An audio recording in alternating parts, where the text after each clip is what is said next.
তাদের ধন্যবাদ জানাই যে এত সুন্দর আয়োজন করছে। কালকে কারণবশত কোনো একটা বিপিএল বন্ধ হয়ে গেছে, আবার বিপিএল অনেক আলোচনা সাপেক্ষে আবার বিপিএল চালু করছে, যার কারণে বিসিবিকে আমরা ধন্যবাদ জানাই। আর ভবিষ্যতে যেন এরকম কোনো ঝামেলা না হয়, বিসিবিরা যাতে কোনো কথা বলার আগে অবশ্যই চিন্তা ভাবনা করে কথা বলে, যাতে বিপিএল খেলার কোনো ক্ষতি না হয়। আমরা বাংলায় সবাই জানেন যে খেলাপ্রেমী মানুষ, খেলা যদি বন্ধ হয়ে যায় মানুষের আবেগ নিয়ে খেলা হয়ে গেলো, বুঝেনি তো। আমি আজকে খেলা দেখার জন্য আমার বাচ্চার জন্য আমি টিকিট কাটছিলাম। খুবই আনফর্চুনেট, আমার গতকালকে খেলা আজকে দেখতে হচ্ছে। এটা আসলে ক্রিকেট এবং বিসিবিদের মধ্যে একটা সমন্বয় যদি না থাকে, আসলে এটা আমাদের জন্য আসলে প্যাথেটিক। আমরা ক্রিকেটটাকে অনেক পছন্দ করি, ভালোবাসি।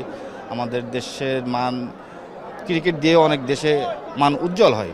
তো এই ক্ষেত্রে আসলে ক্রিকেটার যারা আছে তারাও তো পরিশ্রম করে, বিসিবিতে যারা আছে তারাও তাদের মতো করে সাধ্যমতো চেষ্টা করে, বা সবাই মিলে সমন্বয় করে যদি একটা ডিসিশনে আসে এবং গার্ডিয়ানের মতো থাকবে, চাইল্ডের মতো থাকবে। ক্রিকেটাররা বিসিবি তো মানে ক্রিকেটারদের গার্ডিয়ান বিসিবি, গার্ডিয়ান এবং চাইল্ডের মধ্যে দেখি সমন্বয়হীনতায় ভুগতেছে। এই যে আমাদের দেশে যে বিপিএলটা অনেক পরিবর্তন হয়েছে, বিশেষ করে বিপিএলের আয়োজনটা ভালো লাগছে। বিশেষ করে যে এবার টিকিটটা আমরা অনেক ভালো মতোই পাইছি, টিকিট নিয়ে কোনো বিসিং হয়েছে না।